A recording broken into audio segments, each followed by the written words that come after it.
Welcome to the Defense and Aerospace Report. I'm Vago Muradian here in Orlando, Florida, where we're covering the 34th Annual Air Warfare Symposium, the Air Force Association's winter event down here in sunny Florida. Our coverage here is sponsored by Leonardo DRS, and we're over at the Lockheed Martin stand to talk to Jack Crisler, who is the Vice President for Business Development and Program Integration for the F-35, Lockheed Martin's fifth-generation aircraft, the game-changing aircraft you guys have been developing now for 20 years. Jack, thanks for taking time to talk with us. Thank you, Vargo. Always a pleasure.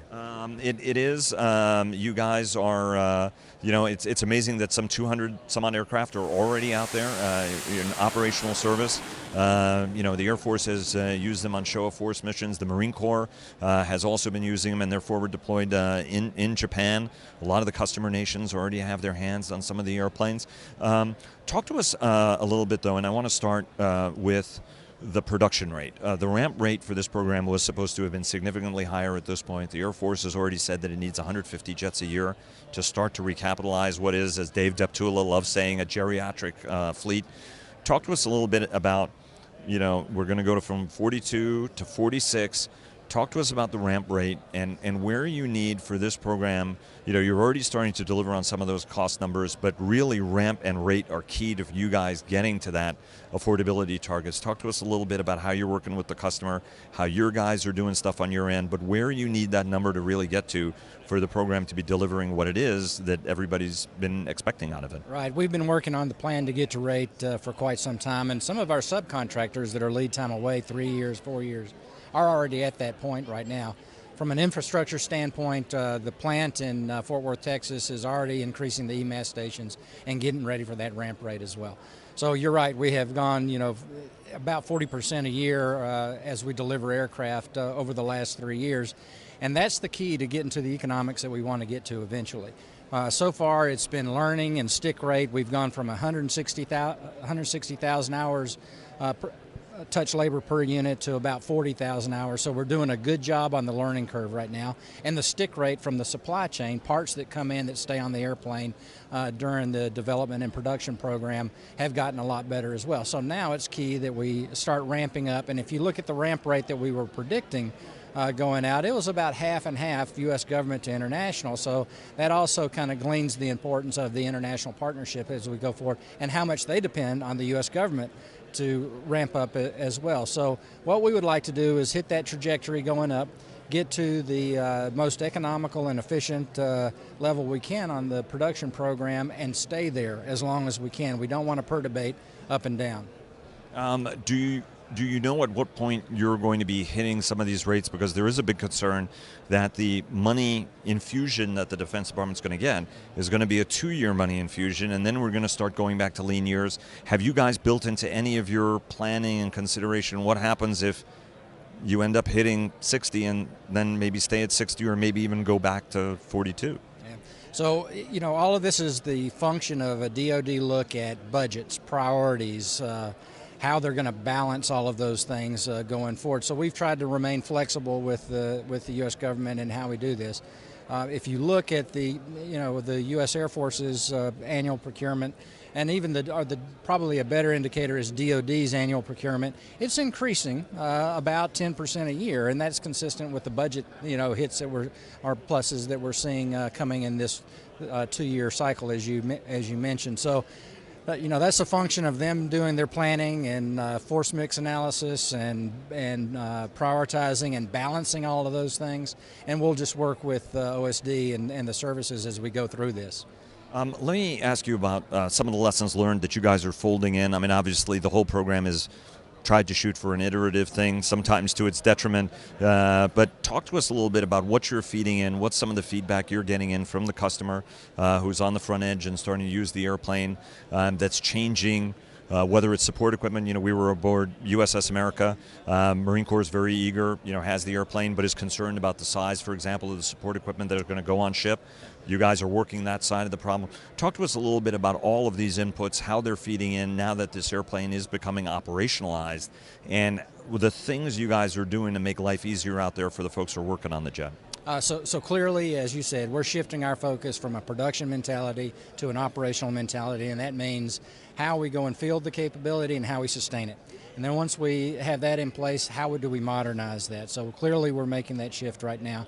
On a ship is a little bit different than a land-based type of an operation. I would say the deployments that we have been going through, both to the Pacific and to Europe, and having aircraft in Norway, having aircraft in Italy, having aircraft in Israel, operating and gathering that data is helping us make smarter decisions. It's all about, for us, it's all about spare parts, maintenance man hours per flight hour, and fuel in terms of the big drivers for sustainment costs. So we're really working on, now that we've got production costs going in the right trajectory, $80 million by 2020, now we're working on that for sustainment costs as well. So we've got some initiatives in the way that range from manpower to engines and how efficient an engine can become that are going to help us out in that equation. So. And what are some of the, if you would be able to share one or two things that have come in from the field, what would those examples be? Get 3F to us as fast as we can.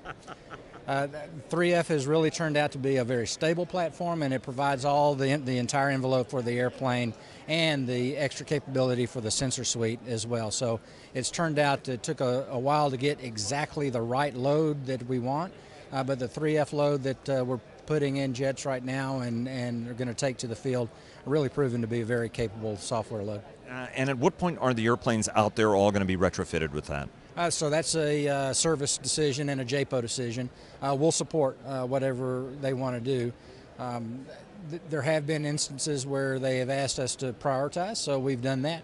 But what I would like to see is for as much of the fleet to get that software load. If you look at the LRIP 7 aircraft and beyond, we're seeing incredible mission capable rates and availability rates in 60, 70, and when they deploy 80 and 90%.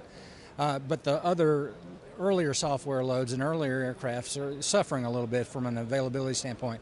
I'd like to see to get as close to some sort of a standard that makes sense as we go forward so the entire fleet can enjoy that type of availability and capability. There is also a debate about, upgrading the aircraft to a common standard, right? So in part because of software and a whole bunch of other things. But if you look at it historically, the Air Force has operated various different blocks of airplanes. There were F-16 Block 10s, 15s, 20s, 30s. Why would the F-35 be different from that standpoint than what we've seen, for example, with any other preceding combat aircraft that we've had? Well, that was the acquisition strategy, right, and the program plan from the beginning. As we get more aircraft into the fleet, it becomes more and more difficult. The degree of difficulty just becomes greater, but that's still the plan. That's how we're operating right now. Until we're told otherwise, we're going to dedicate the resources to meeting that objective by the services. You mentioned power. Funny enough, General Electric is on the other side of the street here from you. They've been working on an advanced engine, cleaner burning, up to 30% more range. Funny, form, fit, and function that works for your jet, and it also runs cooler and has a lower thermal signature. Talk to us a little bit about what you're doing with them to try to put this engine, the Pratt & Whitney engine is sort of the engine of record for the program. Secretary Gates canceled the alternate engine program that was to develop the alternative so that there could be a competition, a great engine war between Pratt and GE again. Talk to us a little bit about the GE engine and at what point and how you're working with those guys to get something that could actually give you greater performance and greater growth space and gretter power on the jet. So that's an AFRL run initiative, and if I'm not mistaken, at least at one time there was more than one engine manufacturer involved in that initiative. As far as we're concerned, more power is better, especially if we can get cooler power. And when I say power, I mean both thrust out of the engine and power for the rest of the aircraft as well. So if that technology exists, we would like to put it in the back of the airplane at some point in the future, right? But it's no planning as yet on that. Yeah, so as far as I understand it, it's a AFR lab-run type of initiative out of the Air Force. We're going to watch those results. Obviously going to be very interested to see what comes out of that, not only for our platform, but I think there's other platforms that could probably benefit from the technology that comes out of that effort. Right, right now there's a big debate that's going on about the Air Force budget. There are those who say, hey, look, let's stop modernizing, updating any of the fourth-generation aircraft. Let's put all the resources into buying more F-35s and increase that ramp rate. There are others who look at the force and say, hey, look, we have a big combat air force. There's fourth generation. Fourth generation is going to be key to that for the continuing future. Let me talk to you more specifically that goes beyond Link 16. Obviously, the jet has Link 16 so that it can cooperate or collaborate with fourth generation airplanes. But beyond that, what are some of the other capabilities? What are the other features, thinking, technology development you guys are making to make sure that this aircraft does operate seamlessly with other fourth generation aircraft that are out there? So what we're seeing manifest itself in the interfly that we do between fourth and fifth is the fifth enables the fourth, and it provides a force multiplying effect for the fourth generation. We make them better. I mean, General Ployce was very clear about that when he saw what was happening in the Red Flag. We, at fifth generation, made fourth generation better. So the key to doing that is how do you communicate? And you're right. Right now we're doing it with Link 16, and we're passing a lot of data back to the fourth generation guys, and they see a lot of the things that we see as a result. And that enables them to go do things otherwise they wouldn't be able to do. But there now are establishing fourth to fifth integration cells, and these are usually service type cells that we participate in the JPO as well, to go and identify exactly those type of, what are the technologies that are going to enable that at a faster speed without the dependence on maybe a data link that is not low probability of detect or intercept. Jack, thanks very much. Really enjoyed talking to you. Thanks very much. Jack Crisler, Vice President for F-35 Business Development and Program Integration. Sir, thanks. Thanks, Vago. Appreciate it. Have a good show.